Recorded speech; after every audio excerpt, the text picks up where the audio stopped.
ಉಡುಪಿಯಲ್ಲಿ ಬಹಳ ವಿವಾದ ಎಬ್ಬಿಸಿದ್ದ ಕಲ್ಯಾಣಪುರ ಸಂತೆಕಟ್ಟೆ ರಾಷ್ಟ್ರೀಯ ಹೆದ್ದಾರಿ ಕಾಮಗಾರಿಯಲ್ಲಿ ಮಹತ್ವದ ಪ್ರಗತಿಯಾಗಿದೆ. ಈಗ ಕಾಮಗಾರಿ ವೇಗ ಪಡ್ಕೊಂಡಿದೆ. ಸಂಸದ ಕೋಟಾ ಶ್ರೀನಿವಾಸ ಪೂಜಾರಿ ಸ್ಥಳಕ್ಕೆ ಭೇಟಿ ನೀಡಿ ಪ್ರಗತಿಯನ್ನು ಪರಿಶೀಲಿಸಿದ್ದಾರೆ.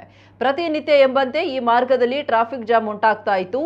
ಆಮೆಗತಿಯಲ್ಲಿ ಸಾಗ್ತಾ ಇರುವ ಕಾಮಗಾರಿಗೆ ರೋಸಿ ಹೋಗಿ ಜನ ಆಕ್ರೋಶ ವ್ಯಕ್ತಪಡಿಸಿದ್ರು. ಅಂಡರ್ ಪಾಸ್ ಕಾಮಗಾರಿ ನಡೆಯುವ ಸ್ಥಳದಲ್ಲಿ ಭಾರಿ ಪ್ರಮಾಣದ ಬಂಡೆಕಲ್ಲು ಪತ್ತೆಯಾಗಿ ಕಾಮಗಾರಿ ನೆನೆಗುದ್ದಿಗೆ ಬಿದ್ದಿತ್ತು. ಇದೀಗ ಕಾಮಗಾರಿಯನ್ನು ತೀವ್ರಗೊಳಿಸಿದ್ದು ಉಡುಪಿಯಿಂದ ಕುಂದಾಪುರಕ್ಕೆ ಹೋಗುವ ಮೇಲ್ಸೇತುವೆ ಮಾರ್ಗದಲ್ಲಿ ಲಘು ವಾಹನ ಸಂಚಾರಕ್ಕೆ ಅವಕಾಶ ನೀಡಲಾಗಿದೆ. ಇದರಿಂದಾಗಿ ವಾಹನಗಳ ದಟ್ಟಣೆ ಕಡಿಮೆಯಾಗಲಿದ್ದು ಮುಂದಿನ ದಿನಗಳಲ್ಲಿ ಅಂಡರ್ ಪಾಸ್ ಕಾಮಗಾರಿ ತ್ವರಿತಗತಿಯಲ್ಲಿ ಮುಗಿಸಲಾಗುವುದು ಅಂತ ಸ್ಥಳಕ್ಕೆ ಭೇಟಿ ನೀಡಿದ ಸಂಸದ ಕೋಟಾ ಶ್ರೀನಿವಾಸ ಪೂಜಾರಿ ಭರವಸೆ ನೀಡಿದ್ದಾರೆ. ಅಂಡರ್ ಪಾಸ್ ಕಾಮಗಾರಿ ನಡೆಯುವ ರಸ್ತೆಗೆ ಶೀಘ್ರವೇ ಕಾಂಕ್ರೀಟೀಕರಣ ಮಾಡಲಾಗುವುದು ಅಂತ ತಿಳಿಸಿದ್ದಾರೆ.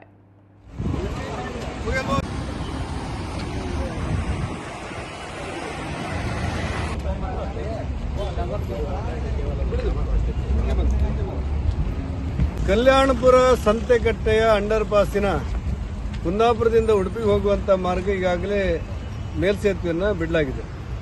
ಇವತ್ತಿನಿಂದ ಉಡುಪಿಯಿಂದ ಕುಂದಾಪುರಕ್ಕೆ ಹೋಗುವ ಎಡಬದಿಯ ಮೇಲ್ಸೇತುವೆಯನ್ನು ತೆರವು ಮಾಡಿ ಲಘು ವಾಹನಗಳಿಗೆ ಮುಕ್ತ ಮಾಡುವಂಥ ಕೆಲಸಗಳನ್ನು ಮಾಡ್ತಾರೆ. ಭಾರಿ ವಾಹನಗಳು ಹೋಗಬಹುದಾದಷ್ಟು ಮಟ್ಟಿಗೆ ವ್ಯವಸ್ಥೆಗಳಿದೆ.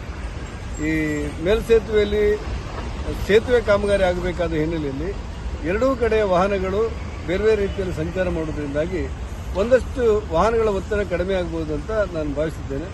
ಈ ಮಧ್ಯೆಯಲ್ಲಿ ಇದರ ಮೂಲ ರಸ್ತೆಗೆ ಕೆಳರಸ್ತೆಗೆ ಕಾಂಕ್ರೀಟ್ ಹಾಕುವಂಥ ಕೆಲಸಗಳನ್ನು ಕೂಡ ಆದಷ್ಟು ಬೇಗ ಪ್ರಾರಂಭ ಮಾಡಬೇಕು ಅನ್ನುವಂಥ ನಿರ್ದೇಶನವನ್ನು ಜಿಲ್ಲಾಧಿಕಾರಿಯವರು ನಾವೆಲ್ಲ ಒಟ್ಟಾಗಿ ಇಂಜಿನಿಯರ್ ವಿಭಾಗಕ್ಕೆ ನೀಡಿದ್ದೇವೆ. ಈ ಎರಡನೇ ಮಾರ್ಗವನ್ನು ಅಂದರೆ ಉಡುಪಿಯಿಂದ ಕುಂದಾಪುರಕ್ಕೆ ಹೋಗುವಂಥ ಮೇಲ್ಸೇತುವೆ ಮಾರ್ಗ ಇವತ್ತಿಂದ ತೆರವು ಮಾಡೋದ್ರಿಂದ ಸ್ವಲ್ಪ ವಾಹನ ದಟ್ಟಣೆ ಕಡಿಮೆ